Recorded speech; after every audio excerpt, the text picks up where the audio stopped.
Então, boa tarde a todos, certo? Esse será o nosso aulão de física, o primeiro de uma sequência de aulões que o colégio está promovendo aqui para todos os alunos do ensino médio, tendo em vista não apenas o Enem, mas os vestibulares da UPE, o seriado, o tradicional, IFPE e os particulares também. Então, aqui a gente está fazendo essa reunião com alunos das 3 séries do ensino médio. Lembrando que o terceiro ano do ensino médio, ele já retorna às atividades a partir da terça-feira, dia 6, que é amanhã.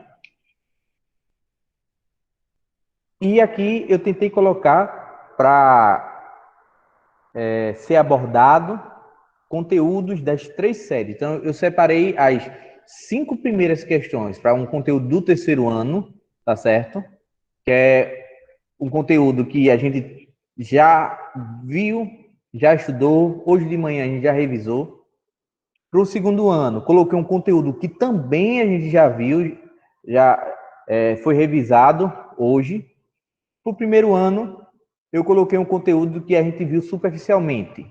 Superficialmente, eu digo, na parte que foi justamente no finalzinho do período de aulas presenciais para o início das aulas remotas. Então, a gente iniciou ele presencialmente e terminou remotamente. Então, viu algo superficial assim, porque houve uma diminuição na quantidade de carga horária que impactou justamente na forma como se daria as aulas, né? Então, a gente não viu todo o conteúdo da forma que se era para ver. Mas quem é terceiro e segundo ano já viu em algum momento.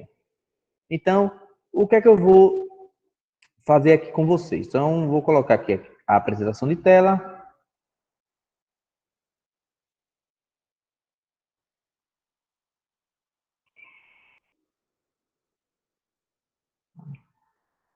Então, eu vou colocar aqui para vocês. Espero que todos estejam vendo. Eu vou estar acompanhando aqui pelo chat, certo? Quem tiver uma dúvida, aí pode falar, pode mandar uma mensagem. E eu vou tentando solucionar à medida que a gente estiver trabalhando, né? A questão. Então, eu coloquei um pouquinho de cinemática aqui, tá bom? Cinemática e dinâmica. Para o terceiro ano foi termologia e para o terceiro ano foi eletrostática. Aí, aqui eu abordei questões de diferentes vestibulares. Eu tentei, em boa parte, encontrar vestibulares, questões de vestibulares daqui. Então, ainda no primeiro ano, se eu não me engano, para o terceiro ano, encontrei uma questão da UPE, uma questão da UFPE. Para as demais séries, eu ainda encontrei questões do Enem e tudo mais. Mas veja, quando a gente está trabalhando a parte de eletrostática, pessoal, eu já falei para vocês, eletrostática, justamente a gente vai abordar o quê? Quantidade, ou melhor, carga elétrica, não é isso? Então, quando a gente está trabalhando na eletrostática, vamos abordar o conceito de carga elétrica. Quando a gente trabalha o conceito de carga elétrica, a gente já vê o que é um próton, certo? Os prótons, os elétrons e os nêutrons. Então, assim, para o pessoal dos primeiro e segundo ano, que ainda não viram uma parte mais aprofundada de física a respeito de carga elétrica, mas lá em química já estudaram o que é próton, o que é elétron, o que é nêutron. Então, viu-se que em um átomo, o núcleo ele é rodeado por elétrons, tem os prótons, tem os nêutrons e tudo mais. O professor de química ensinou a calcular lá para saber a quantidade, tem as formulazinhas, certo? Então, quando eu estou aqui na eletrostática e trabalho com prótons e elétrons, e essas quantidades são iguais, eu posso dizer que o meu corpo é neutro. Então, eu ia trazer algumas experiências para vocês, mas devido ao tempo e devido também à quantidade de conteúdos, eu achei... E até a forma como é que está se dando aqui o aulão. Como a gente está fazendo uma apresentação pelo Meet, eu acho que seria mais viável se a apresentação fosse eu apresentando alguma coisa no quadro, mas tinha que ter alguém, alguém me filmando, me orientando lá, pelo menos nessa passagem dos slides, para eu mostrar as experiências. Mas aqui eu ia trazer aquela experiência que eu já mostrei algumas vezes para vocês, do canudinho, que ele estava neutro, certo? Por que neutro? Porque ele tem a mesma quantidade de prótons e elétrons. E quando eu atrito ele, fazendo um processo de eletrização, né? Eletrização por atrito, esse canudinho ele vai ficar eletrizado. Então, um corpo neutro é um corpo que tem quantidades iguais de prótons e elétrons. E para ele ser eletrizado, ele tem que ter uma diferença entre essas cargas. Então, quando o corpo está eletrizado positivamente, eu digo que o corpo perdeu elétrons. Então, se está eletrizado positivamente, tem mais prótons do que elétrons, então quer dizer que ele perdeu elétrons. Se está eletrizado negativamente, ele tem mais elétrons do que prótons. Então, eu digo que ganhou o elétron. Certo? Vimos também nessa parte eletrostática justamente os princípios de atração e repulsão, conservação da quantidade de cargas elétricas, e também estudamos o processo de calcular a força eletrostática entre duas cargas. Então, eu consigo calcular a força entre duas cargas pontuais no vácuo, certo? Então, essa foi nossa primeira abordagem. Então, uma das coisas que eu achei bem interessante aqui, isso foi a prova da UPE do ano passado. Vocês não fizeram, porque, certo, quem fez essa prova foi o terceiro ano do ano passado. Mas é uma questão simples de se fazer, se você observar o que já foi estudado. Veja, ele diz o seguinte: atrita-se uma bola plástica, a tipo de ping-pong, com um papel tipo guardanapo. E com o mesmo papel, atrita-se uma segunda bola de mesmo material, de modo que as cargas elétricas fiquem distribuídas nas bolas com valores iguais a Q1 e Q2 igual a 0,2 microcoulomb. Olha aqui, quem é a carga 1? 0,02 microcoulomb. Quem é a carga 2? 0,02 microcoulomb. É isso que a questão está dizendo. Ao aproximá-las a uma distância de 6 centímetros, de centro a centro, certo? Se eu pegar o centro de uma bola com o centro de outra tem 6 centímetros, verificou-se que a força eletrostática ou tem um valor de, né? Eu quero saber isso. Aí, ao terceiro ano que eu já ensinei, como é que eu calculo força eletrostática? Vou mudar aqui a cor. Força eletrostática, Coulomb, né? a lei de Coulomb, né? Então, vou colocar lei Coulomb, ou Coulomb, certo? Então, F é igual a K vezes Q1 vezes Q2 dividido pela distância ao quadrado. Foi isso que eu já trabalhei com vocês, já ensinei. Pronto, eu já tenho as cargas aqui. O que é que eu preciso? Eu preciso transformar essa carga Q1 aqui de microcoulomb para coulomb. Então, ela vai ter isso daqui, né? 0,02. Quando for micro, eu coloco 10 elevado a menos 6, não é isso, pessoal?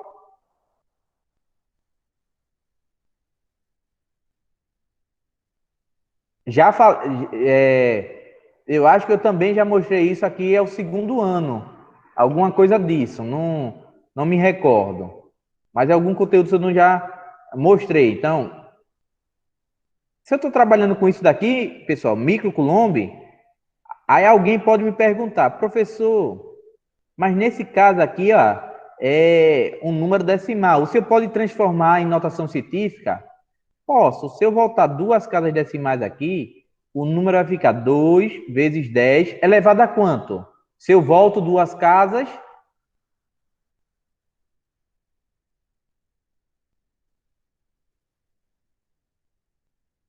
Alguém sabe? -8?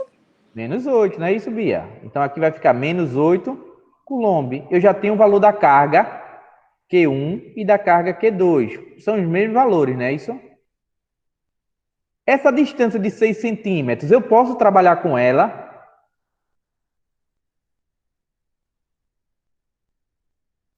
Não, né? Porque quando eu estou trabalhando esse tipo de distância, pela lei de Coulomb, a lei de Coulomb diz que a distância tem que ser em metros. Então eu vou trabalhar isso daqui em metros. Então basta eu apenas dividir por 100. Aí eu vou ter o número 0,06 metros, que é a mesma coisa que eu colocando notação científica, eu ter 6 vezes 10 a menos 2 metros.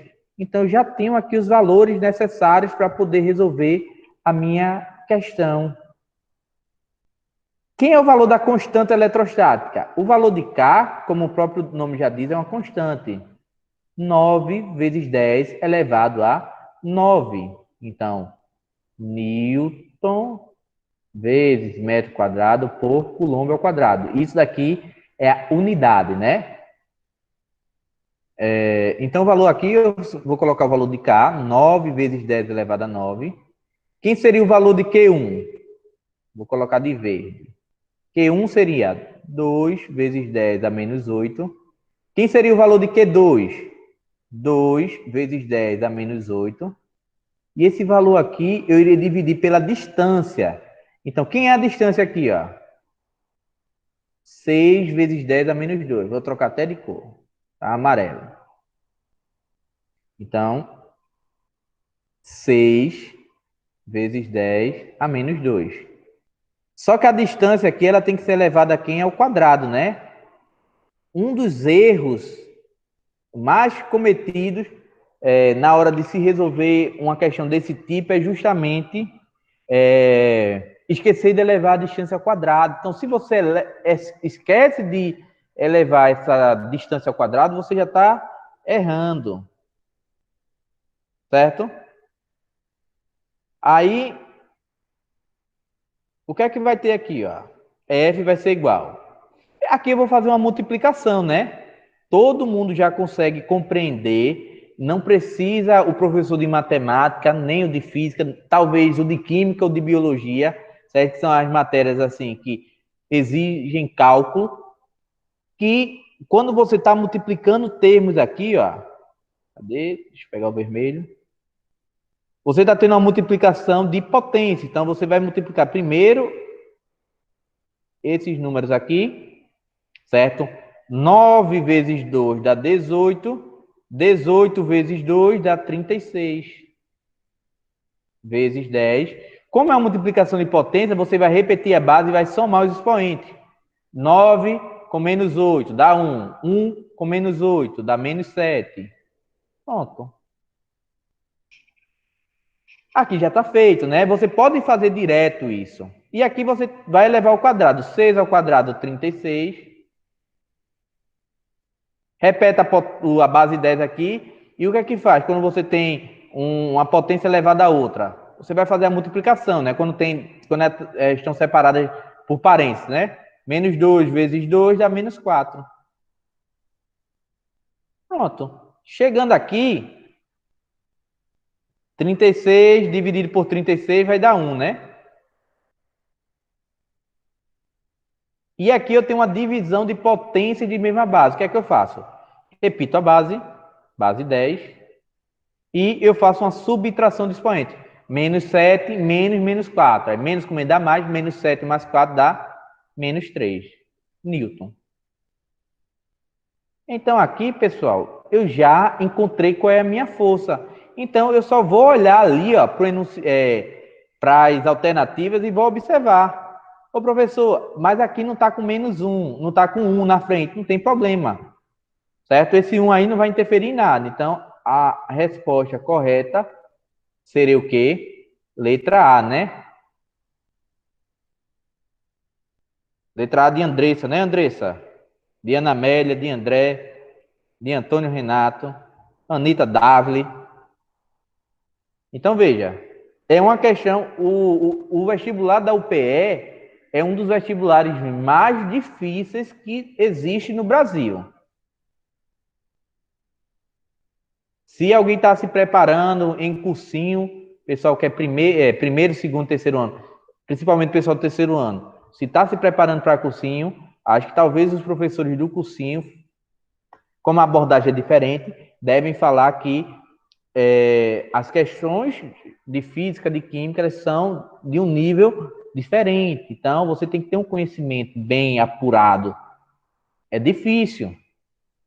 Mas deu para entender, pessoal? Terceiro ano aí em peso. Deixa eu ver. Ana Beatriz, André, Ana Amélia, pessoal da comunidade, Ketlin, Lohane, Gabriela, Anitta. Deu para entender, compreender?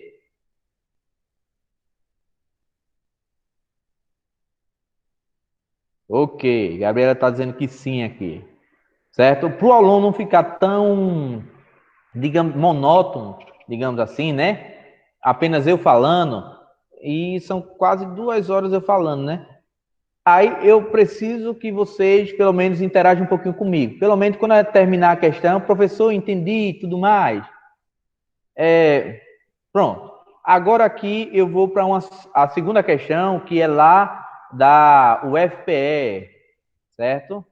UFPE, eu fiz minha graduação, minha primeira graduação. Então, observe o seguinte, pessoal. Quando a gente está trabalhando na parte da eletrostática, vocês vão entender, vocês vão estudar, melhor dizendo, o que são condutores e isolantes. Os condutores são aqueles materiais que têm, certo, a propriedade de conduzir, ou melhor, de permitir a passagem da corrente elétrica mais facilmente.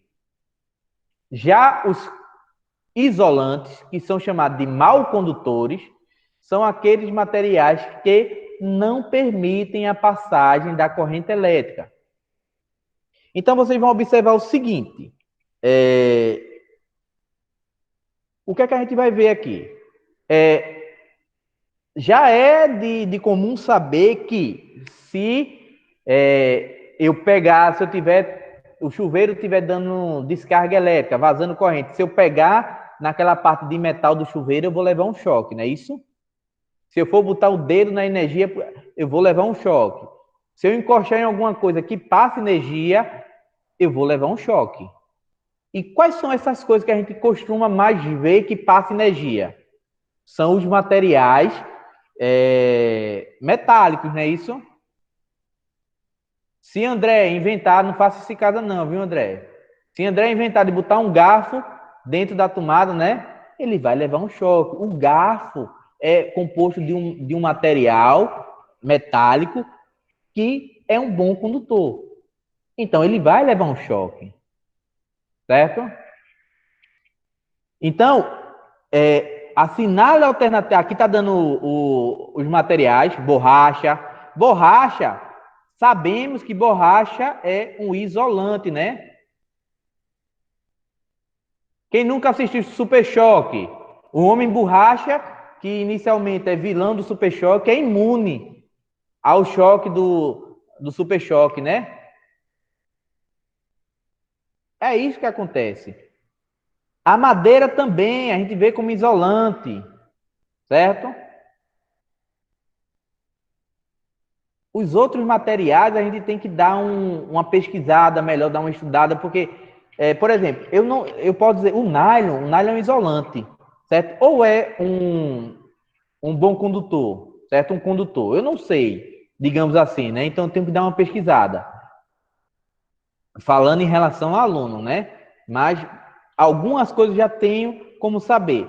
Mas olha o que a questão quer. Ele quer que você assinale a alternativa na qual os três materiais citados são bons condutores.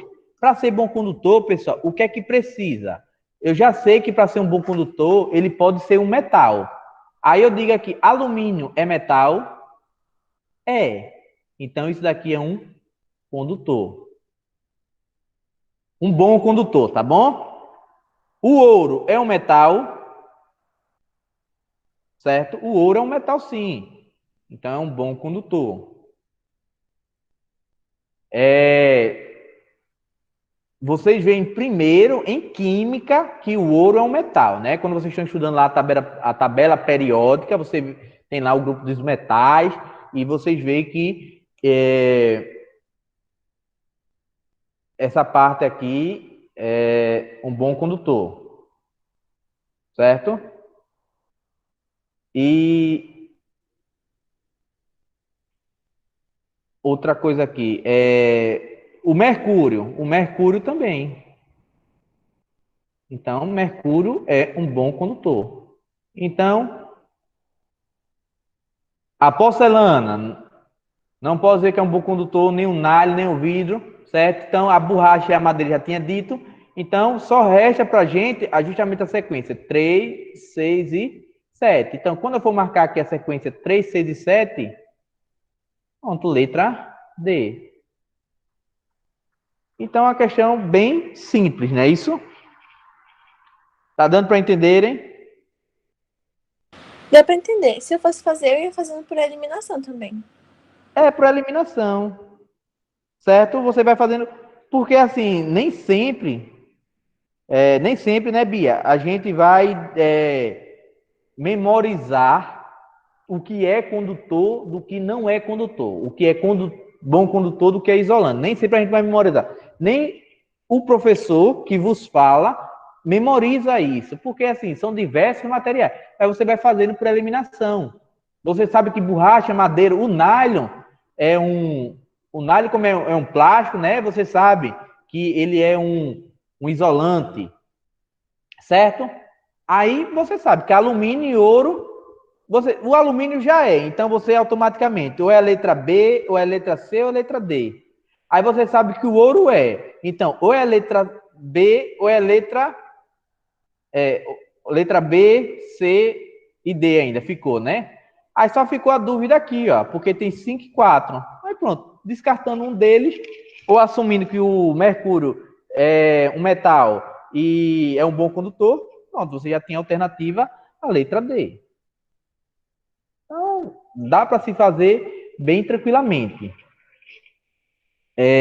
Já essa terceira questão, veja, eu dividi 5 questões para cada série, tá bom? Terminou as 5 questões do terceiro ano, vai 5 questões do segundo ano.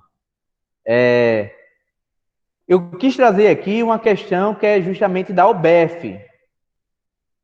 OBF, tá bom? Que é a Olimpíada Brasileira de Física. A Olimpíada que vocês terão que fazer no dia 17, né? Não esqueçam. Dia 17 terá essa Olimpíada. Então, vai valer uma nota já das atividades. Aí veja, o que é que a questão diz? Ao se esfregar um canudinho de refrigerante com um pedaço de lã, o canudo de refrigerante é plástico, o pedaço de lã é formado por lã, e aproximá-lo de uma parede, ele ficará grudado na parede. Isso se justifica por quê?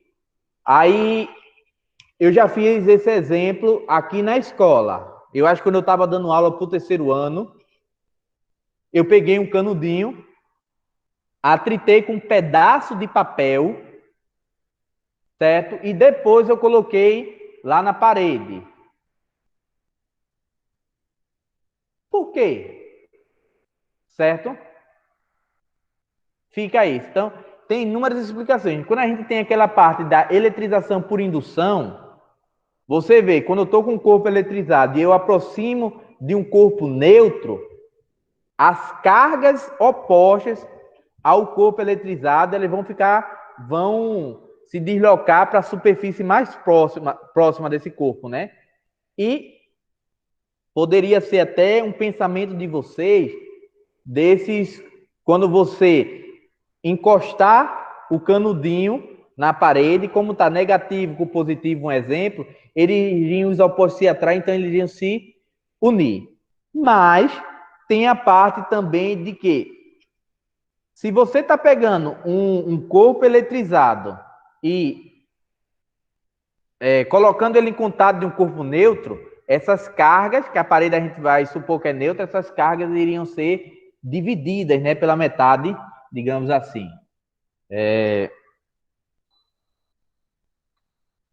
Teria essa parte aqui também. Mas qual seria a explicação possível? Veja, se eu estou eletrizando, aí eu não posso dizer, digamos assim, que o canudinho vai ter prótons, que o canudinho vai ter elétrons, porque vamos supor que eu não sei disso, certo? Se o canudo fica eletrizado positivamente ou se ele fica eletrizado negativamente, eu não sei. Mas o que é que eu sei? Que ele vai ficar eletrizado, e se ele fica eletrizado, tá certo? Ele vai ele não vai perder esse excesso de, digamos assim, de carga, porque o canudo de plástico, ele é o quê? Se eu estiver trabalhando aqui com um canudo de plástico, o plástico é o quê? Um mau condutor, né? Ok? Ele é um mau condutor. Plástico, ele não consegue fazer com que a carga elétrica passe livremente nele. Então, ele vai reter essa quantidade de carga elétrica nele. Se ele vai reter essa quantidade de carga elétrica nele, quando você encostar na parede, ele vai ficar preso, tá certo? Vai ficar preso por quê? Certo? Porque a carga elétrica que está no canudinho de plástico vai induzir aquelas cargas elétricas que vão estar na parede. O contato aí, ele não vai estar perdendo, digamos assim, todas suas cargas elétricas, né? Mas vai ficar retida.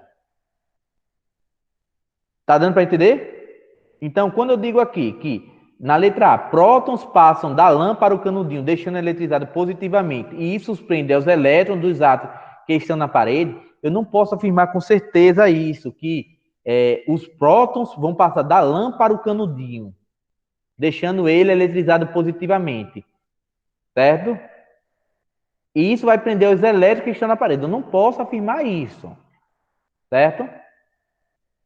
Ocorre uma transferência de elétrons da lã para o canudinho e, ao colocá-lo em contato com a parede, ocorre a descarga desse excesso de elétrons, ficando o canudinho preso até que a descarga termine. Certo? Isso também, por essa fase inicial aqui, que há uma transferência de elétrons, também não posso afirmar. A letra C, ocorre indução de cargas elétricas na parede. Tem a indução, né? Que passam para o canudinho devido à atração entre essas cargas, surge uma força elétrica que aumenta a força normal e equilibra o peso do canudinho. Veja, surge uma força elétrica que aumenta a força normal. Não, essa força elétrica não vai mexer em nada a força normal aqui, tá certo? Se a gente fizer essa decomposição das forças, não teria nenhum problema.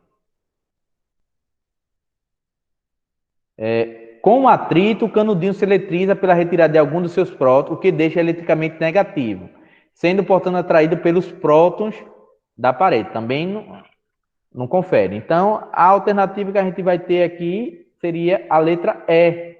O canudinho, ele vai ficar eletrizado? Vai. Sendo positivamente, sendo negativamente, eu não sei. E por ser um mau condutor, por que ele é um mau condutor? Porque ele é formado de plástico. Se fosse aqueles canudinhos que não são descartáveis, que são aqueles de metal, que geralmente é as meninas que compram, né? Que vem até com o canudinho ecológico, é de metal, que vem com escovinha para escovar no interior dele, certo? Ele seria um bom condutor, né? Que é de metal, mas sendo um canudinho de plástico, ele é um mau condutor. E por ser um mau condutor, não perde esse excesso de carga para a parede. Bora imaginar assim um homem pirangueiro. Cadê? Deixa eu ver aqui. André. Bora supor que André é pirangueiro.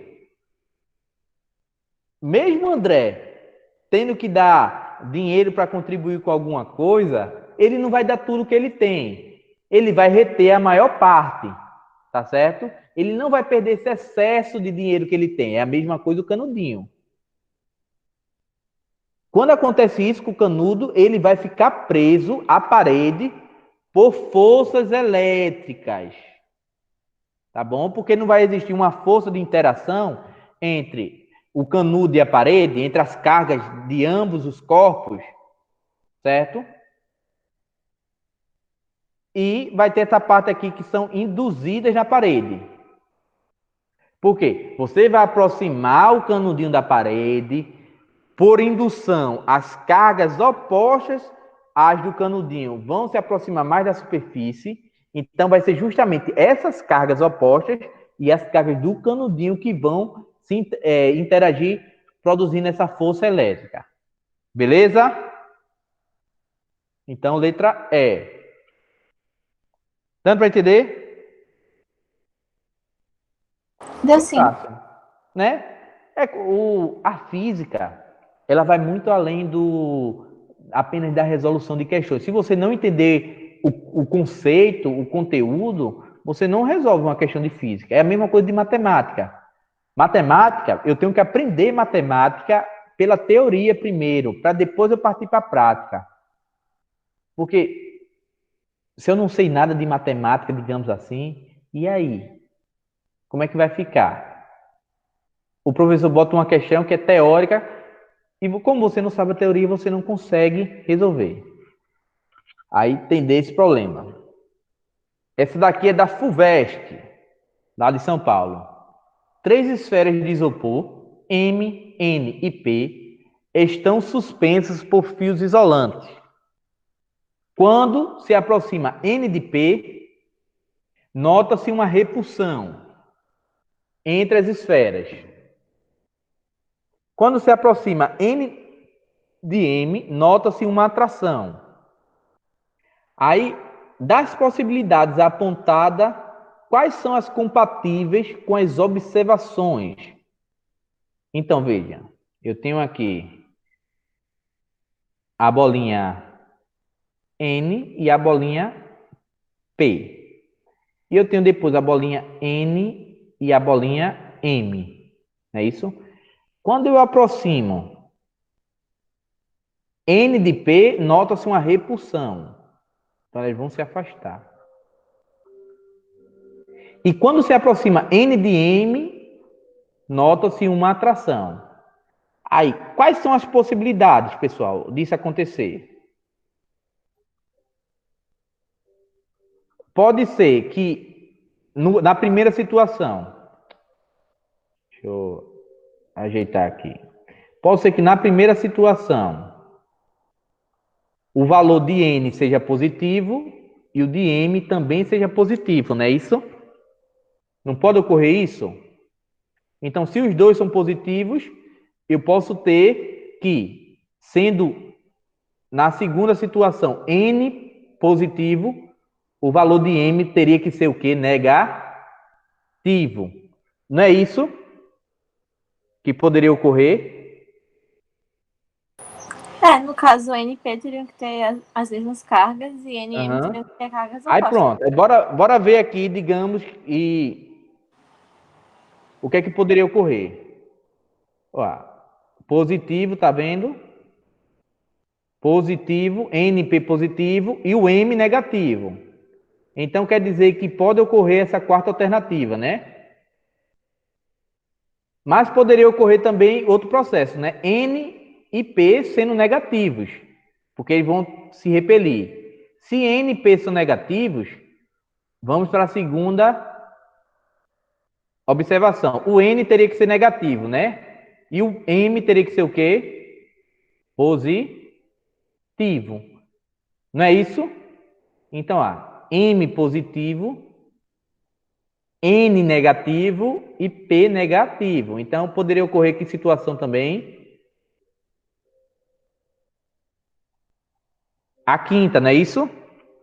Então, das possibilidades apontadas na tabela, quais são as compatíveis? Aí eu marco aqui, ó, letra D. 4, a quarta e a quinta possibilidade apenas. Aí alguém pode perguntar, o professor, Se o senhor tentar fazer com os outros aqui, bora lá tentar fazer com outros. Deixa eu ver aqui. Vê, pessoal. Eita. Vou apagar aqui que... Se, digamos assim, se eu tentar fazer com outro. Veja, se eu trabalhar aqui, primeiro eu vou ter que NP, né? O N aqui é positivo e o P é negativo. Vai ocorrer repulsão? Não. Vai ocorrer atração. Então, esse daqui eu já vejo que é falso. O N aqui é negativo e o P aqui é positivo. Vai ocorrer a repulsão? Não. Vai ocorrer a atração. Então, aqui também é falso.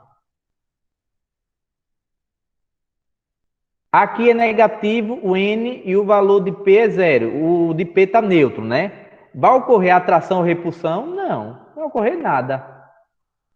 Falso. Vai ocorrer aqui, fosse uma indução, né? Ocorre uma indução. Como ele é neutro, as cargas elétricas opostas, a carga de N, iriam se deslocar para uma superfície mais próxima, ocorrer a indução, que seria justamente a aproximação. Então, não confere. Então, a alternativa que teria que ser aí seria a letra D. Ok.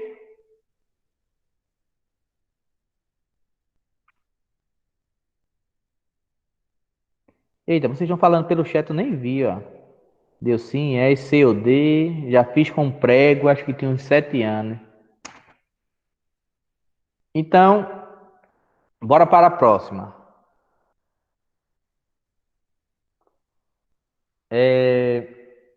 A questão de número 5, ela pede o seguinte. Duas esferas metálicas, certo? Idênticas e separadas pela distância D. A distância de separação entre essas duas esferas é D. Estão eletrizadas com cargas de menos 5, aliás, de Q e de menos 5Q. Então, bora lá para o início. Eu tenho duas esferas, vou botar aqui Q1, vou chamar de Q, tá bom? E Q2, que seria a segunda carga, de menos 5. E elas estão separadas por uma distância D. Essas esferas são colocadas em contato. O que é que acontece aqui, pessoal, quando eu coloco contato? Soma as duas cargas, não é isso? E divido por quanto? Por 2, não é isso? Então, aqui vai dar Q menos 5Q sobre 2. Vai dar menos 4Q dividido por 2, que vai dar menos 2Q, né? Então, a carga 1, ela passa a ser menos 2Q e a carga 2 passa a ser menos 2Q também, não é isso? E elas são colocadas a uma distância de 2D.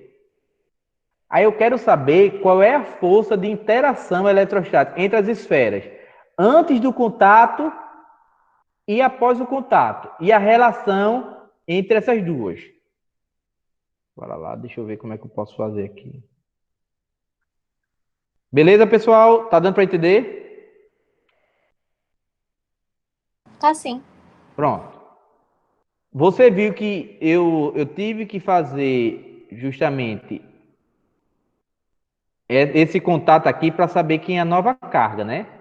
Bora lá, vou fazer passo a passo. Deixa eu ver o roxo. Primeiro eu vou achar na situação 1, antes do contato. Vou botar aqui. Antes do contato.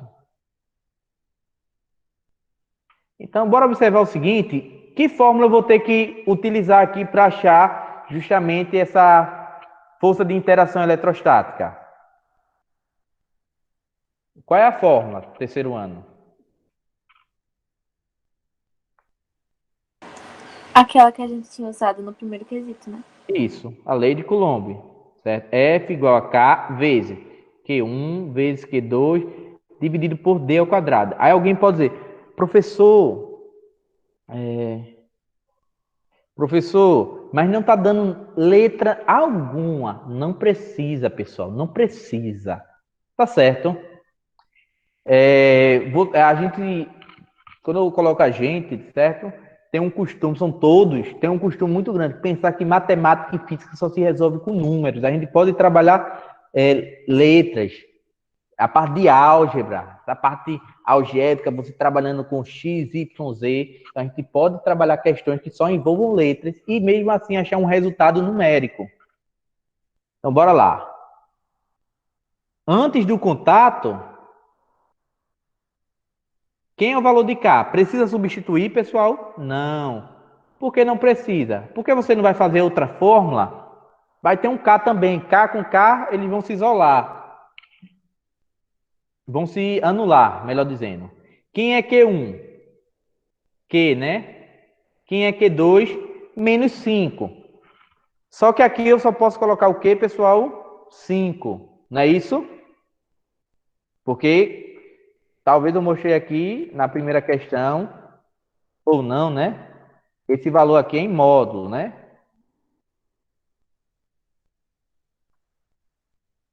E quem é a distância? D ao quadrado. Então, olha o que eu vou ter. F é igual a 5, que multiplica K, que multiplica Q ao quadrado e divide por D ao quadrado, não é isso? Ô, professor, por que ficou Q ao quadrado? Q vezes Q dá Q ao quadrado, não é isso? Quando eu estou multiplicando letras, eu aprendi lá na minha sexta série que Q vezes Q dá Q ao quadrado. Ou X vezes X dá X ao quadrado. Então, quem é a minha primeira fórmula? Quem é a força 1, digamos assim? 5K vezes Q ao quadrado dividido por D ao quadrado. É isso. Eu só botei o 5 para frente. Bora lá para a segunda situação. Deixa eu... após o contato. Então, após o contato. Estão gostando, pessoal, da aula assim?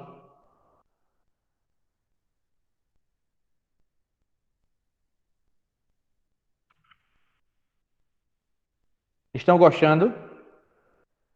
Tá ótima, ótima. Tá Pronto. perfeita. Arrasou tudo, estourou. Olha como ele tá. Então, vê. Quando eu vou trabalhar com a força 2, né, que é força 1. Quando eu for trabalhar com a força 2 aqui, o valor de K eu vou deixar porque eu não substituí aqui, né? Quem é o valor da carga 1 agora? Menos 2Q, né? Aí eu só vou botar aqui em módulo 2Q. Quem é o valor da carga 2? 2Q. Quem é a distância? A distância é 2D. Então eu vou botar 2D ao quadrado. Aí muita gente eu já vi que só bota 2 e só eleva o D ao quadrado. E se elevar só o D ao quadrado, vai errar. Certo? Porque você está com o termo ali, é o termo todo ao quadrado. Então, F2 vai ser o quê? K vezes 4, 2 vezes 2 dá 4, Q ao quadrado, Q vezes Q ao quadrado. E aqui vai ficar o quê? 2 ao quadrado, 4, e D ao quadrado, D ao quadrado. O que é que vai acontecer aqui, ó? 4 e 4 aqui vão cortar, né? Vão se anular. Eu vou ter que a força 2, ela seria igual a K vezes Q ao quadrado, dividido por D ao quadrado. Só isso.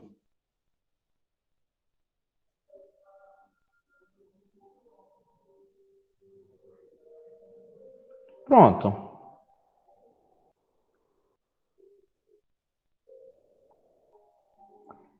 Deu para entender aqui como é que eu cheguei a esse valor? Dúvidas, questionamentos? Tá compreendendo, né, José? Isso também, né? Quero ver ano que vem. Já estou explicando adiantado. Ano que vem, quando eu contar as questões, vai dizer que a prova está difícil, né? A prova está difícil, não sei o quê. Bora ver, viu? Vê, pessoal. Aí eu já encontrei quem é a força 1, quem é a força 2. O que é que ele pede? Ele pede para você dizer justamente essa relação. F1 dividido por F2. Então, você vai dividir aqui. Quem é F1? 5K, Q ao quadrado, certo? 5K, Q ao quadrado, dividido por D ao quadrado, não é isso? Dividido por, quem é F2? K vezes Q ao quadrado, dividido por D ao quadrado. Vocês aprenderam lá em matemática que divisão de frações, repete-se a primeira fração, então vou repetir, 5K, Q ao quadrado, sobre D ao quadrado, e vou multiplicar pelo inverso da segunda. Então, o inverso vai ficar D ao quadrado sobre K vezes Q ao quadrado. Rapaz, aqui na escola, estão tocando como se fosse um piano. Tá tão relaxante aqui. Eu estou dando aula tranquila aqui, ó. Uma musiquinha clássica aqui, ó. Então, o que é que vai acontecer aqui, pessoal? Ó, D ao quadrado está multiplicando, D ao quadrado está dividindo, corta. K está multiplicando, K está dividindo, corta. Q ao quadrado está multiplicando, Q ao quadrado está dividindo, corta. O que sobrou? A razão entre F1 e F2 sobrou apenas quem? O 5.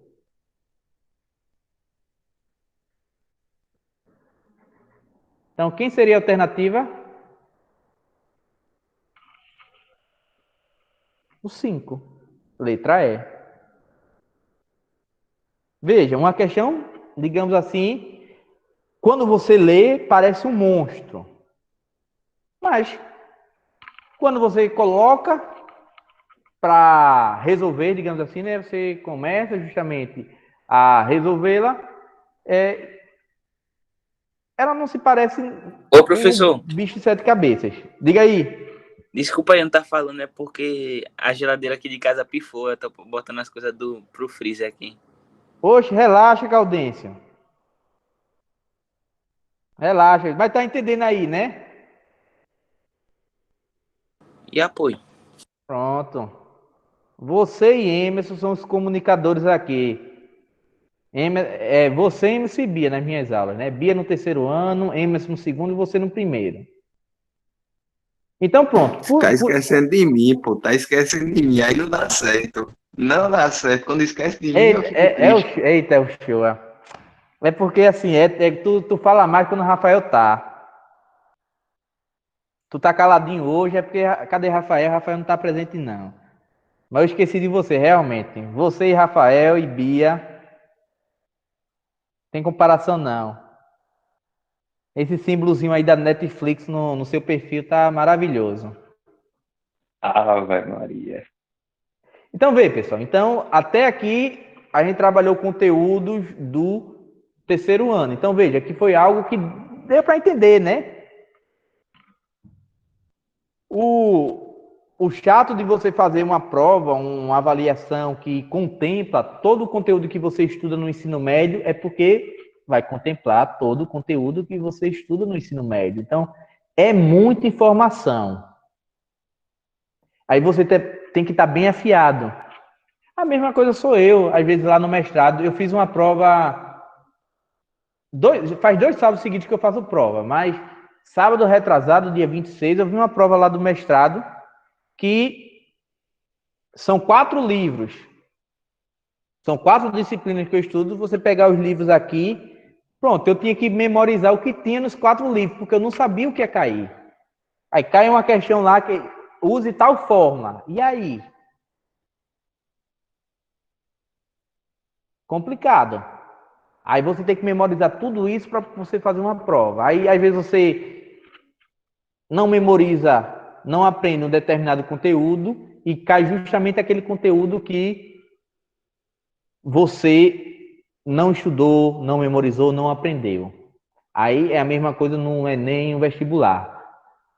Mas tendo pelo menos uma noção, você consegue fazer perfeitamente. Bora voltar aqui. Já para o segundo ano, aí é uma revisão para o terceiro ano aí, o conteúdo que eu vou falar de termologia. Essa parte de termologia aqui, do segundo ano, a gente vai estudar o quê? Justamente calor e temperatura.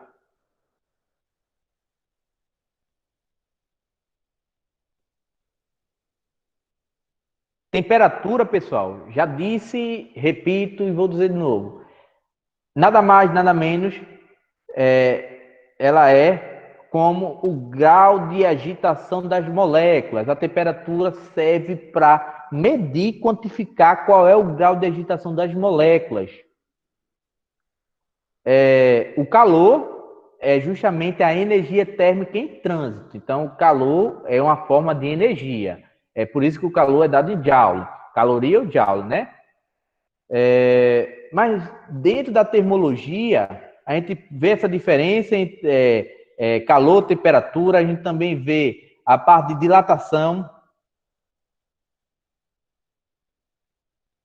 Por um exemplo, Gaudêncio agora está tirando as coisas aí da geladeira da casa dele que quebrou. Mas se Gaudêncio fosse tomar uma Coca-Cola na hora do almoço e tivesse colocado a Coca-Cola dentro do congelador da geladeira, uma garrafa de vidro, o que é que ia acontecer com a garrafa de vidro? Iria estourar, né? O vidro ele não consegue se dilatar, certo? Da mesma forma que o líquido no interior da garrafa. Então, não vai se dilatar, o líquido vai se dilatar, alguma coisa vai dar errado aí, né? Um crescendo, o outro não, vai estourar. Tá certo? Então, a gente vê essa dilatação em sólidos, vê dilatação em líquidos também, nessa parte de termologia. Eu não coloquei aqui uma parte de calorimetria, eu acho que eu só foquei até a parte de termologia. Calor e temperatura. Mas a gente vê isso daqui. Com relação à temperatura, podemos medir a temperatura de 3 formas distintas, usando 3 escalas, né? A escala Celsius, a escala Fahrenheit e a escala Kelvin. Quem já viajou pode ver que em países da América do Norte, certo? Europa, a escala utilizada é a Fahrenheit. Aqui mais no Brasil, na América do Sul, é a Celsius. Escala Kelvin é utilizada mais para fins teóricos, didáticos, certo? Mas vamos lá para o conteúdo em questão. Bora lá. Dessa parte aqui, tem muito conteúdo teórico. Então, dá para se achar inúmeras questões no Enem. Então, uma dessas questões é essa daqui que eu peguei do Enem de 2010. Pessoal, esse Enem de 2010 foi o Enem que eu fiz para faculdade. 2010 eu estava terminando minha faculdade. Faculdade não, estava terminando meu ensino médio lá no Cenecista. Então, esse foi meu segundo Enem. Eu fui o Enem em 2009 e fui o Enem em 2010. O Enem em 2009, no instante, eu terminei. Eram 3 horas de prova. Se não me engano, 3 horas e meia. Não lembro. Eu sei que eu terminei antes do prazo. Pronto, terminei aqui. Pronto. Tá tudo certo? Tá. Fez a transferência? Sim. Muito bem. O Enem de 2009 eu terminei, eu fiquei lá esperando para dar os 30 minutos finais para eu levar o caderno de provas, né? O Enem de 2010, como era valendo, poxa, eu fui um dos 3 últimos, eu não sei nem como eu consegui pintar o gabarito, de tão nervoso que eu estava. E olha que eu tinha feito um ano antes. Você tirou quanto? Eita, veja, eu recordar eu não me recordo. Não me recordo, porque assim, a avaliação do Enem, da vista do que eu fiz para o que é hoje, ela mudou. Antigamente, existia ainda o vestibular da UFPE, que a gente pegava uma nota do Enem, que era a redação e português, ou era a redação apenas, e levava para a UFPE. A gente não trabalhava da forma que é hoje, o SISU. Mas o Wesley, do jeito que é, ele passou foi na PUC de São Paulo, na Quem? prova do Enem naquela época. Tu, pô, tirasse 1000 em matemática Não, na prova de exato. Olha, veja, eu nunca fiz o Enem, digamos assim, estudando para valer. Até quando eu fiz ensino médio, eu nunca parei para realmente estudar. O conteúdo que eu estudava na escola, digamos assim, vocês estão estudando hoje, pronto, era o que eu levava para fazer o Enem. Eu nunca parei realmente, não, vou focar aqui. A única coisa que eu estudei bem foi para fazer o SSA. Estudei assim por cima. E levei ponto de corte em Química no último ano. Se eu tivesse levado ponto de corte no primeiro e no segundo ano, e não tivesse zerado a prova no terceiro ano, digamos assim, né, em nenhuma disciplina, eu tinha sido classificado para alguma faculdade. Mas como eu levei algum curso, mas como eu levei ponto de corte no terceiro ano, eu perdi todo o processo. Aí É da vida. Não, aí eu achei falho isso no SSA. Como é que... O senhor chorou, professor? Não, eu chorei não. Eu ia Eu tava chorar. chorando até hoje.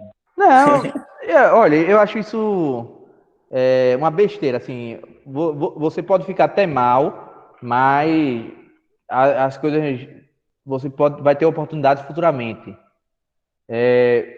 Na época que eu estudava, lá no Cenecista, os meus colegas combinaram de não fazer a FAVIP, o vestibular da FAVIP, e eu queria fazer FAVIP, se eu não me engano, lá tinha economia, ou tem ainda. Aí ficaram, não, bora fazer não, eu não fiz. Aí, pronto, passou, FAVIP você faz num dia, na outra semana já está o resultado, né? Aí, quando saiu o resultado, no outro dia, a diretora chamando todo mundo que tinha feito FAVIP e a SES. E como eu queria economia, só tinha na FAVIP, né? Aí chamou, parabenizou, e só ficou embaixo, lá do púlpito, né? Os alunos que não tinham prestado vestibular nenhum.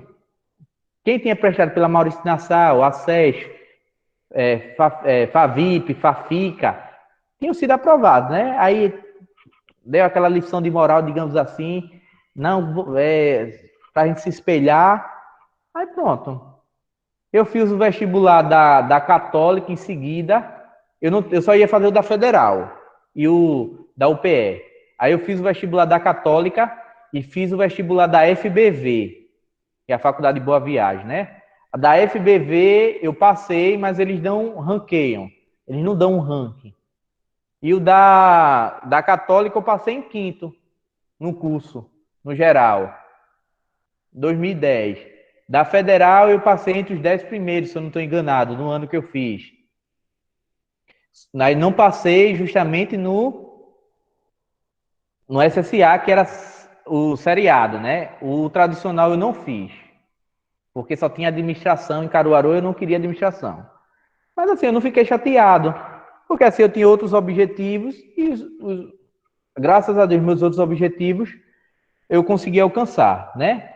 Mas assim, eu iria ficar chateado, feito eu já fiquei numa prova que eu sei das coisas, faço, e parece que naquela prova dá tudo errado, né? Que acontece. Mas uma coisa que eu tenho para dizer a vocês aqui é o segundo ano. Quem for fazer o Enem, assim, né? Como o período de inscrição já passou, né? Mas quem for fazer o Enem vai ter uma bagagem boa para o ano que vem. Vai tirar talvez esse nervosismo. Porque Eu ia me inscrever esse ano, só que a minha carteira de identidade saiu um dia depois. Eita. Mas eu acho que podia fazer com a do pai. Não? Não, é nem não. Eita. Pronto. Complicado. Mas tenta ano que vem, né? Não é segundo, vai fazer segundo ano? É porque é um impacto muito grande você pegar uma prova que você nunca trabalhou e você não pode levar relógio, você não pode levar um lápis. Mas Vai na fé. assim, né? Para quem está fazendo a primeira vez é um impacto. E agora para você está bom, que é de uma semana para outra. Você faz a prova numa semana, Aí vai fazer outra prova na outra semana. E antes, era sábado e domingo, seguido. Ave Você Maria. fazia a prova no sábado, passava o dia todinho lá. Fazia a prova no domingo, o dia todinho. Acho que alguém falou da nota de matemática. Acho que minha maior nota em matemática foi 850 e pouco. Eu acho que foi o Enem de O homem é bom. O Foi o homem é Enem, espetacular. foi o Enem de 2017 ou 2016. Mas o senhor ainda era jovem, né? Eu fiz Enem, se eu não me engano, 9 vezes. Eu fiz 2009, 2010. Se eu não me engano, não fiz 2011. Aí eu fiz 2012, 13, 14, 15, 16, 17. Foi até 2017. Aí eu não fiz nem 2018, nem 2019, se eu não estou enganado. Mas eu fiz até 2017 Enem. Fazia todo ano, só para fazer. Ano passado, 2018, 2019 eu não fiz, mas 2020 eu vou fazer. Eu apostei com uma pessoa para ver quem que tira a melhor nota. Aí pronto. Aí, bora fazer. Vou Valendo apostar, lanche. vou apostar com o terceiro ano aqui também. Bora? Apostar o quê? Fala. Sei lá, bora ver uma coca. Uma pizza, professor. Pronto, aí. Galdense paga a pizza, tá certo se eu perder. Oxe, não, é quem perder. Não, você paga, já que você deu a ideia, né? Se eu perder, você paga. Bora lá, voltando aqui. Em nosso cotidiano, utilizamos as palavras calor e temperatura de forma diferente de como elas são usadas no meio científico. Porque a gente diz aqui, ó. Vou até ligar aqui o ar-condicionado da escola porque está calor na sala. Mas, usando esse termo, é diferente do que se vê cientificamente, que é passagem de energia de um corpo para o outro, né? E temperatura também, né? Na linguagem corrente, calor é identificado como algo quente e temperatura mede a quantidade de calor. Aí temperatura não mede a quantidade de calor, temperatura mede o grau de agitação das moléculas de um corpo. Esse significado, no entanto, não consegue explicar diversas situações que podem ser verificadas na prática. Vamos lá. Do ponto de vista científico, que situação prática mostra a limitação dos conceitos corriqueiros de calor e temperatura? Veja, eu quero saber em qual dessas alternativas o conceito de calor e temperatura que usamos no popular, ele não vai conseguir atender, certo, o que se pede. Aí vê, a temperatura da água pode ficar constante durante o tempo que estiver fervendo. Letra A. Uma mãe coloca a mão na água da banheira do bebê para verificar a temperatura da água. Letra C. A chama de um fogão pode ser usada para aumentar a temperatura da água em uma panela. Letra D. A água quente que está em uma caneca é passada para outra caneca a fim de diminuir sua temperatura. Um forno pode fornecer calor para uma vasilha de água que está em seu interior com menor temperatura do que a dele. Veja, vou começar aqui pela letra B. Uma mãe coloca a mão na água da banheira para verificar a temperatura da água. Isso daqui é o que ocorre realmente. Você, por exemplo, a gente vai... Quem nunca tomou banho de cuia, né? Faltou água em casa, não tinha água na caixa, só tinha água teve que pegar uma vasilha, um balde, mornar água para tomar um banho. E às vezes você bota a mão, o dedo, certo? Para verificar se a água está quente. Ou se vai tomar banho na piscina, bota o pé para ver se a água está fria. Bota a mão debaixo do chuveiro para ver se a água está fria. Então, isso daqui é algo que usamos. Então, isso daqui está correto, né? Nesse sentido popular. A chama de um fogão pode ser utilizada para aumentar a temperatura da água em uma panela. Isso daqui também. Quem nunca? eita, tá demorando demais para ferver. Aí você aumenta a chama, certo? Você regula lá o botão do fogão. Aí, quando a chama aumenta, consequentemente, a fervura ela vai começar a aumentar, né? No popular, isso está correto. A água quente que está em uma caneca é passada para outra caneca a fim de diminuir sua temperatura. Isso daqui também está correto. Quem nunca fica assim, quem nunca fica não, né? Mas eu já vi situações na qual fica passando de um copo para o outro, de um recipiente para o outro, a fim de que esse objeto, esse líquido, digamos assim, ele perca calor, né? Certo? Ele diminua a sua temperatura. Então, isso daqui acontece. Eu só estou ficando em dúvida entre a letra A e a letra E. Certo? Depois eu vou procurar minha prova de 2010 para ver se eu acertei essa questão. A temperatura da água pode ficar constante durante o tempo que estiver fervendo. Para mim, isso daqui também, no popular, está correto, pessoal. Porque, cadê? Eu dei um exemplo no segundo ano que Ítalo, que ele não está presente, ele iria fazer um miojo lá. Então, ele ia botar água na panela e ia botar a panela lá no fogo. Você consegue ver a temperatura da água mudando? Não. Leva um determinado tempo até que a água comece a borbulhar e você perceba que a temperatura da água está diferente. Então, ela pode ficar constante durante o tempo. Então, a alternativa aqui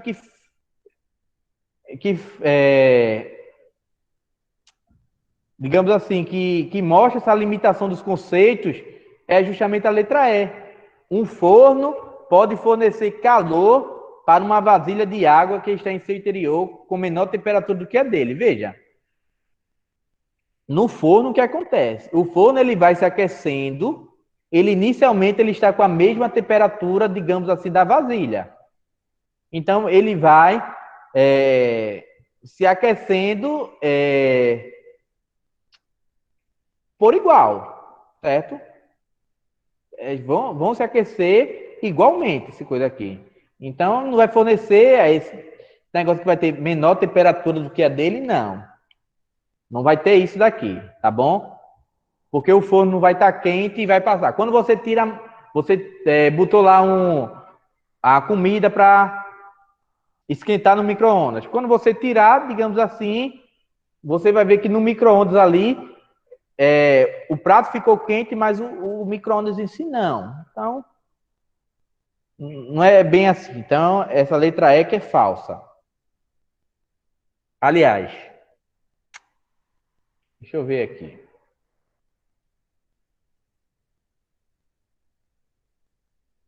Eu acho que é a letra E que é verdadeira. Espera aí. A letra E é verdadeira, certo? E a letra A é que é falsa. Porque essa parte da temperatura da água pode ficar constante durante o tempo. Essa daqui que vai. Mesmo que a gente não veja, ela vai estar mudando, não é isso?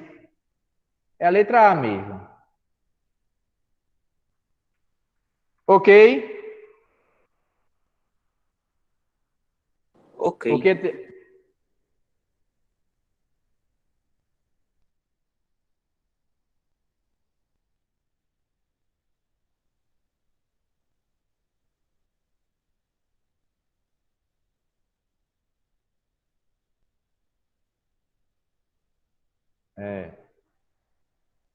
bora lá. A sétima questão. Em um experimento, isso também é do Enem de 2013, foram utilizadas duas garrafas PET, uma pintada de branco e a outra pintada de... e a outra de preto, acopladas cada uma a um termômetro. Então, essa situaçãozinha aqui, deixa eu pintar aqui, ó.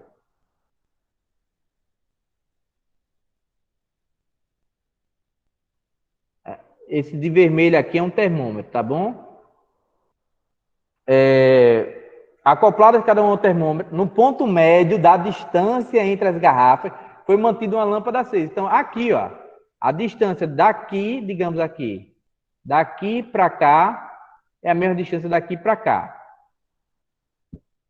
A distância é igual, no ponto médio, certo? Durante alguns minutos, uma lâmpada incandescente. Em seguida, a lâmpada foi desligada. Durante o experimento, foram monitoradas as temperaturas da garrafa. A opção A, enquanto a lâmpada permaneceu acesa, e B, após a lâmpada ser desligada e atingir equilíbrio térmico com o ambiente. O equilíbrio térmico é ter a mesma temperatura. A variação da temperatura da garrafa preta em comparação à da branca, a taxa de variação da temperatura da garrafa preta em comparação à da branca durante todo o experimento foi de... Pessoal, para quem é segundo e terceiro ano, a gente já viu algo parecido com isso. Quando você está com uma garrafa branca ou com algo branco, o branco ele vai fazer o quê?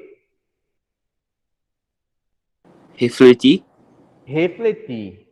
Olha, certo? acertei. Isso é bicho desenrolado, viu? Então, deixa eu mudar até de cor aqui. Eu vi no documentário do efeito estufa. Aham. Que as coisas brancas refletem e as coisas que são pintadas de preto absorvem calor. Isso, ó, eu nem perguntei, ele já respondeu, certo?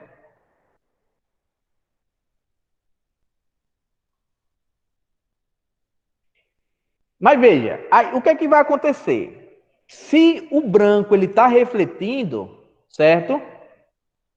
A quantidade de luz que esse termômetro, digamos assim, essa energia térmica, é porque eu não estou, realmente eu não trouxe, mas a gente poderia fazer esse exemplo aqui. Vocês já devem ter visto aquelas lâmpadas incandescentes, né? Acho que é incandescente, aquelas amarelas. Aquelas que eu trago... Esquenta aqui só. Pronto. O terceiro ano mesmo eu fiz um experimento que eu deixei, acho que menos de 1 minuto. Eu quase que queimo a mão. Ali vai ter a conversão de energia elétrica em energia térmica. Certo? Vai ter essa conversão. A lâmpada está ligada aí, está recebendo energia elétrica, ela está emitindo justamente essa energia térmica e o termômetro está medindo.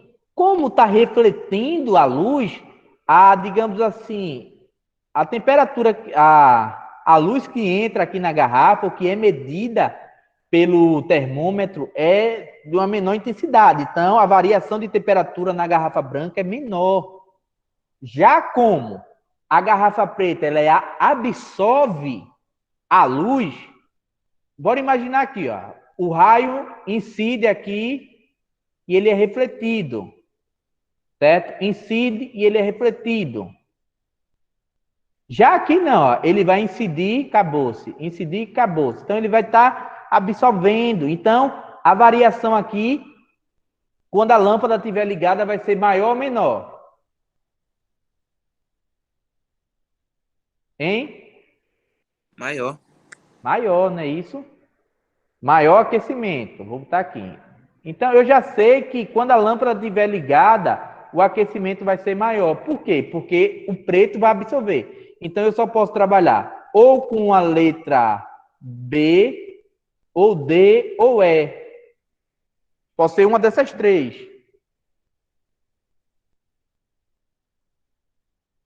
Ok até aqui? E depois ele pede quando eu desligo a lâmpada.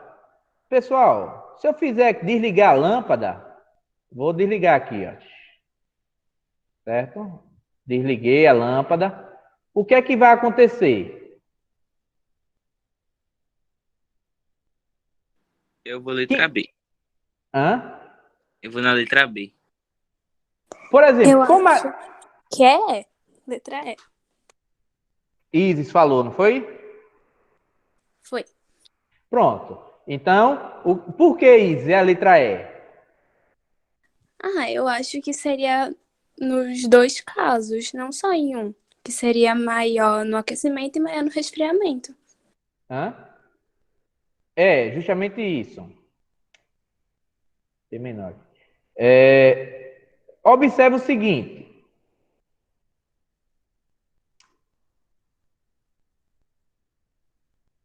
Se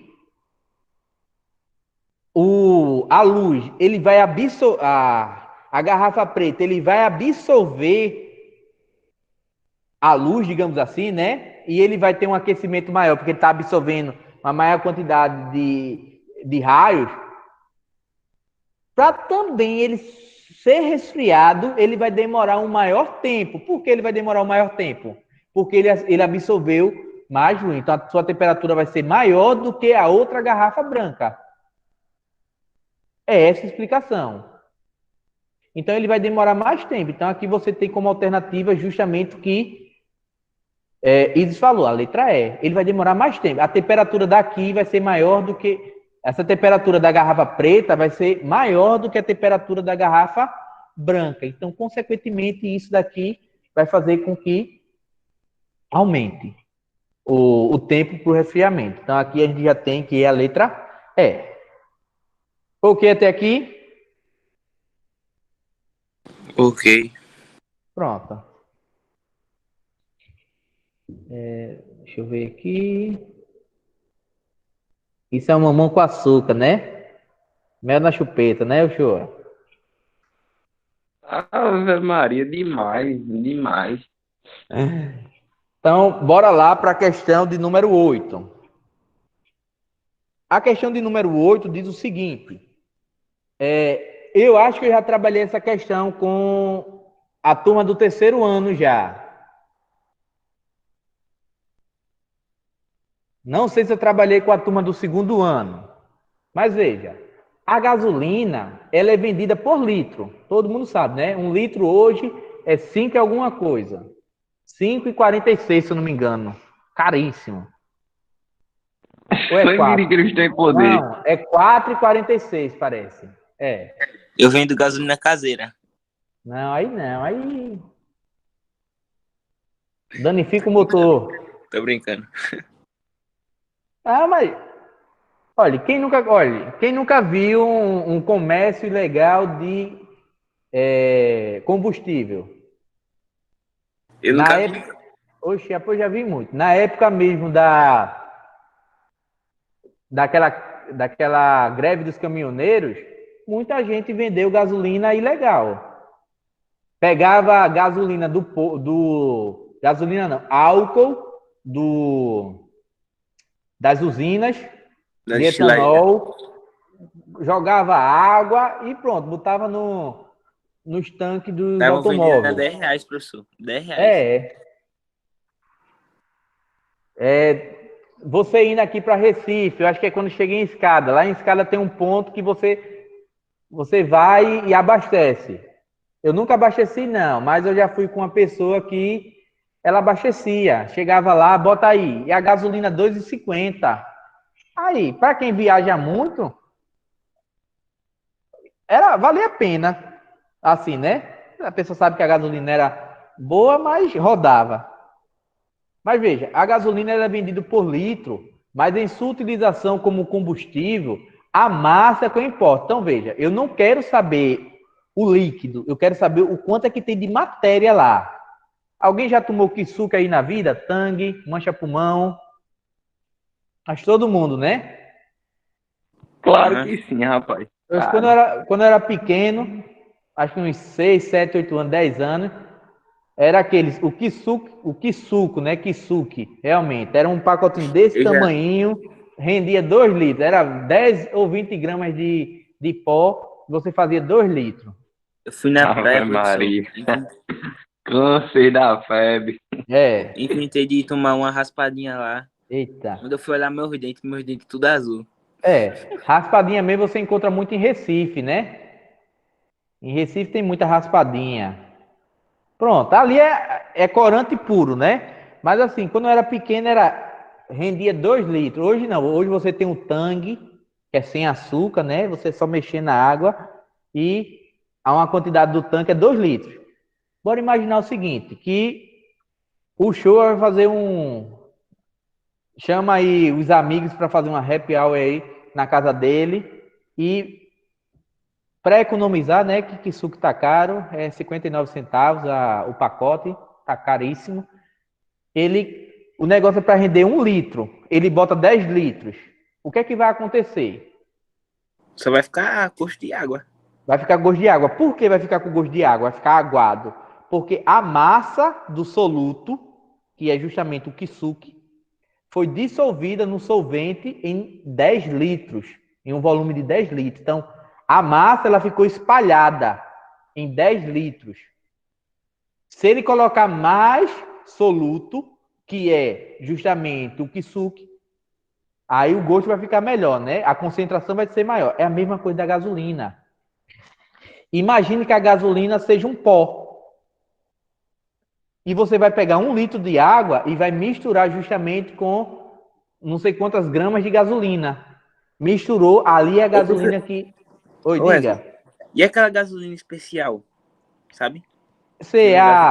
Ali é aditivos, né? Aditiva. É aditivos que eles colocam, né? Então eles vão colocando substâncias lá que melhoram, digamos assim, a performance do motor do automóvel, né? Do carro, da moto. Ali ele bota alguma substância que limpa o motor, certo? Eles vão botando isso. A diferença é essa, é por isso que ela é mais cara. Mas veja aqui, bora imaginar que eu pegue 1 litro de água, digamos assim, e pegue uma quantidade de pó de gasolina e misture. Pronto, misturar ali eu tenho a gasolina. Se eu colocar mais água, o que é que vai acontecer com esse pó? Ele vai se dissolver nessa quantidade maior de água e a concentração dele vai ser menor, né? O que é que diz na questão? Que um aumento da temperatura do ambiente leva a um aumento no volume. Todo já estudou, né? Ali, o pessoal do primeiro ano não. Mas do segundo, terceiro, que vamos imaginar o seguinte.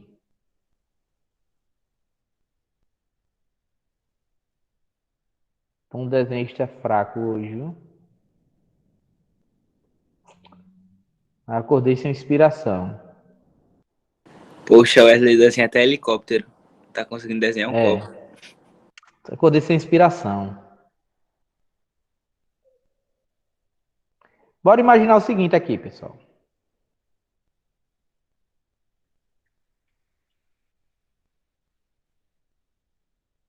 Que aqui eu tenho uma certa quantidade de água, digamos assim, de uma substância no estado líquido. E ela está uma dada temperatura. Quando eu aumento essa temperatura, vocês não observam que, às vezes, o volume dele aumenta? Não é isso? O volume dele aumenta. Há uns exemplos parecidos. Quando você coloca, digamos assim, arroz para cozinhar, tampa a panela para você não ver que se esborra. Quem já botou leite para ferver também?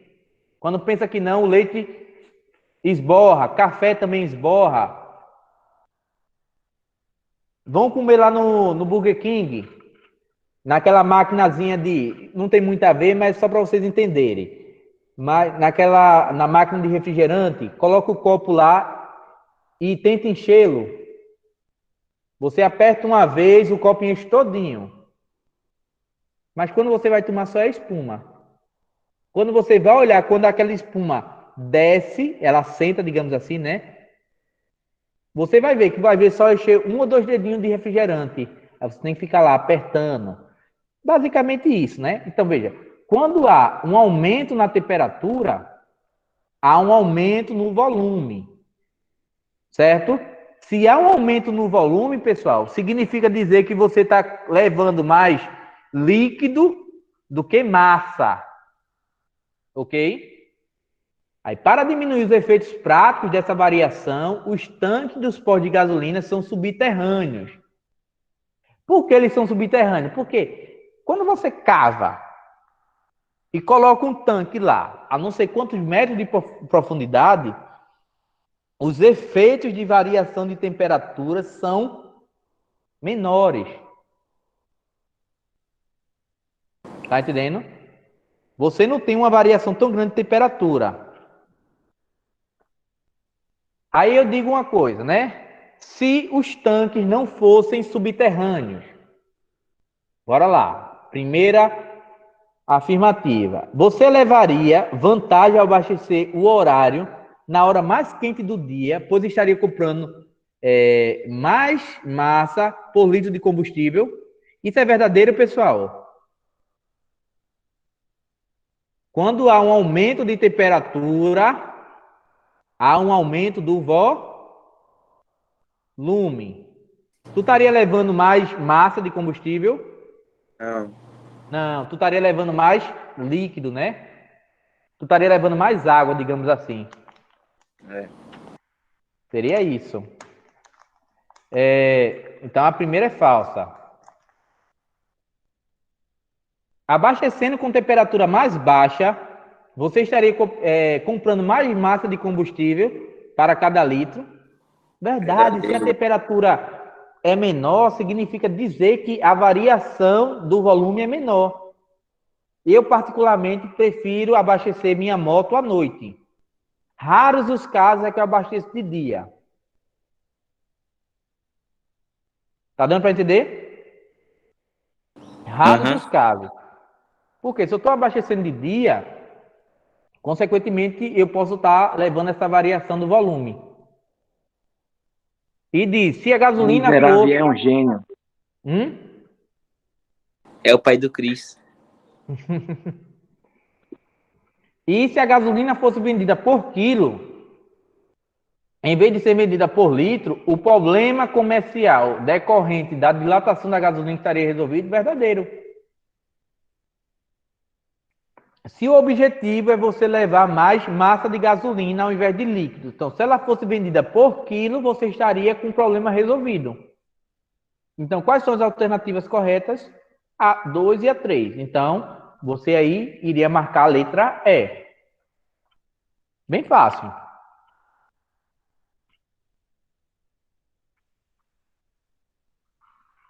Oxe, o pessoal... no instante o povo saiu aqui. Só os guerreiros. Prevalecem. Pronto. Já faltam 13 minutos para o fim da aula. Eu acho que só vai dar para fazer as questões 9 e 10. Cadê? Eu pulei a 10? Foi? Não acredito.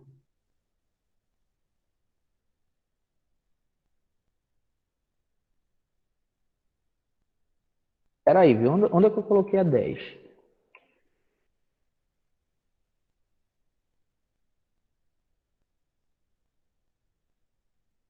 Eu acho que a 10 era pra ser aí, onde tá em branco. Mas pronto, eu não vou fazer, eu faço até a 9. Eu posso marcar depois, outro momento, e até dessa semana mesmo. Amanhã eu estou disponível. E terminar essas questões. No caso, as 5 questões do primeiro ano e mais uma questão do segundo ano, né? Já que eu coloquei até a 9. Se vocês concordarem, eu posso fazer isso. Como é? Repete aí, professor. Amanhã. Que já vai dar 4 horas. Falta 10 minutos para as 4. Amanhã eu marcaria 2 horas também da tarde. Pode ser. E eu terminaria as 5 questões que ficaram. As 6 questões, da 10 até a 15ª. Top. Não é isso? A gente pode ver. Então, bora ver essa questão de número 9 aqui. Foi uma falha minha mesmo, essa última questão.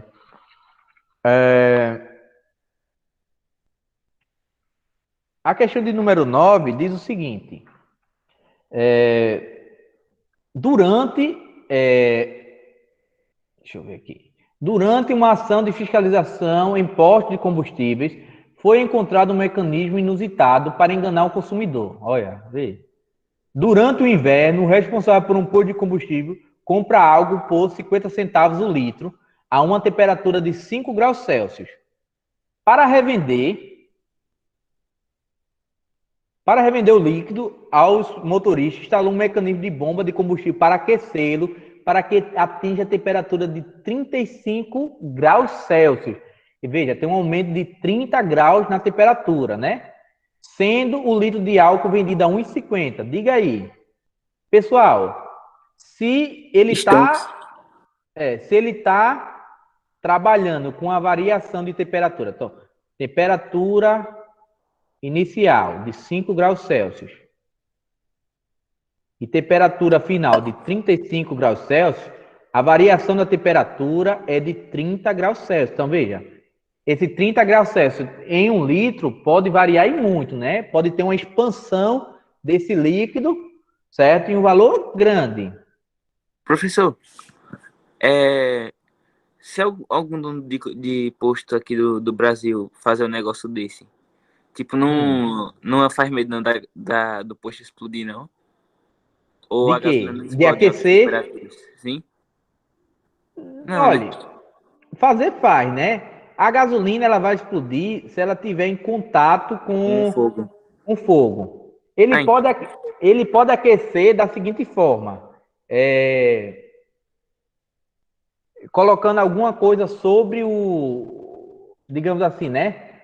O opa, tanque. um isolante térmico.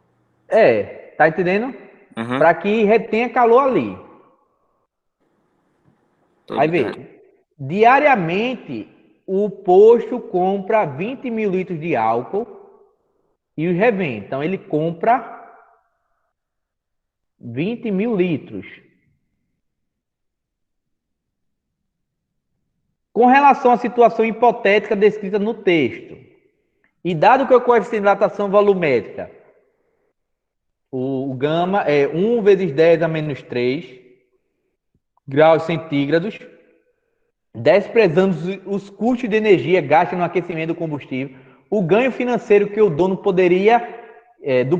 o dono do posto teria obtido devido ao aquecimento do álcool após uma semana de vento estaria entre... Eu aprendi dilatação volumétrica, não é isso? Dilatação volumétrica, aí para o segundo e terceiro ano, eu vou pegar aqui ΔV, que é a variação do volume, pego o volume inicial, multiplico pelo coeficiente de dilatação volumétrica e vezes a variação de temperatura. Como eu sei que inicialmente o dono do posto compra 20 mil litros, então quem seria o volume inicial? 20 mil. Como eu sei que o coeficiente de dilatação volumétrica é 1 vezes 10 a menos 3, então vou substituir. Quem seria a variação de temperatura? 30. 30. Agora, deixa eu ver uma coisa aqui.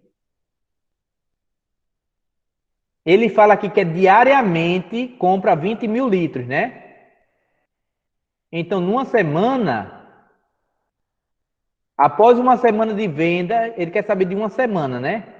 Olha, 20 mil litros é por dia. Então, em 7 dias, ele teria 140 mil litros na semana, não é isso? Não é? É. Então, vou apagar aqui e vou colocar 140 mil, que é na semana. Tá certo. Então, quando eu multiplicasse aqui, ó, 140 mil por 30, daria 4 milhões e 200 mil litros. Isso mesmo. 3, 4, 5. 3, 4, 5. E aqui, vezes 10 a menos 3. O que é que eu ia fazer? Voltar aqui 3 casas decimais, né? Daria justamente 4.200 litros. Então, qual é a variação do volume? 4.200 litros. Ó, bora imaginar aqui, né? Bora pensar. O camarada compra 140 mil litros de combustível.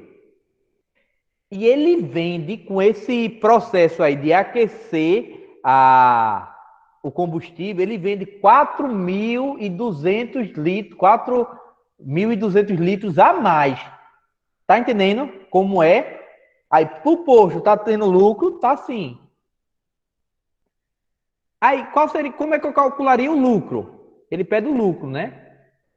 Eu pegaria a quantidade de gasolina vendida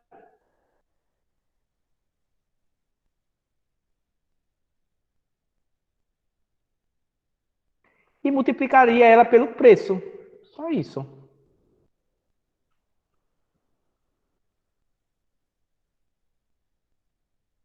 Então, foi 4.200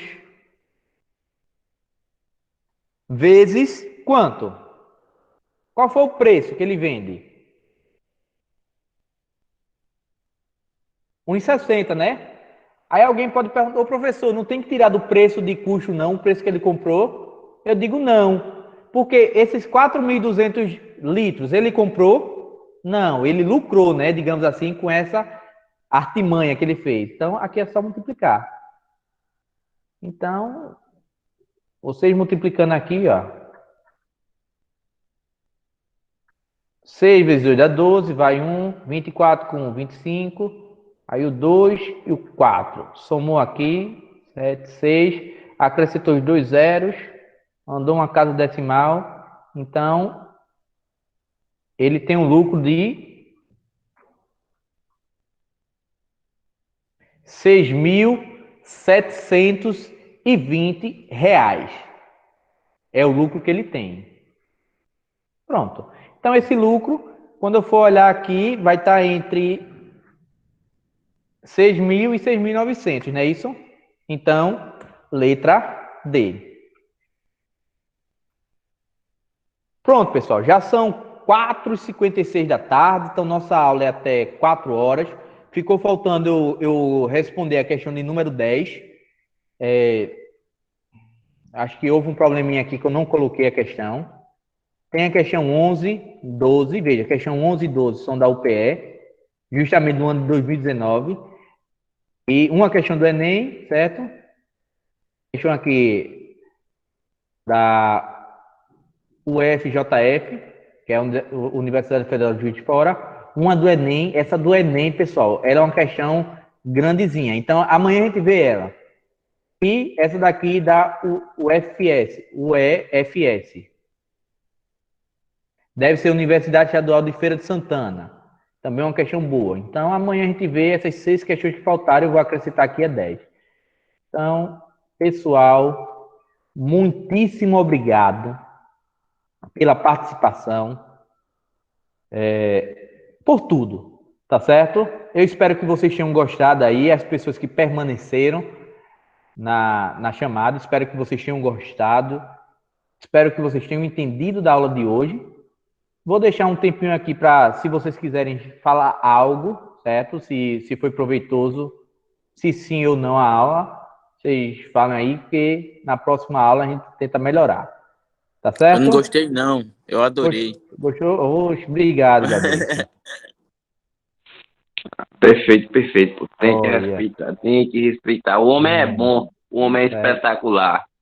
Bora ver, né? Então, pessoal, obrigado aí. Então, a gente fica no aguardo de uma aula amanhã, tá certo? A gente fica nessa expectativa para pelo menos terminar. E estou aqui para ajudar todo mundo, tá certo? Então, forte abraço. Até mais. Vou estar interrompendo a gravação aqui. Fica para a próxima.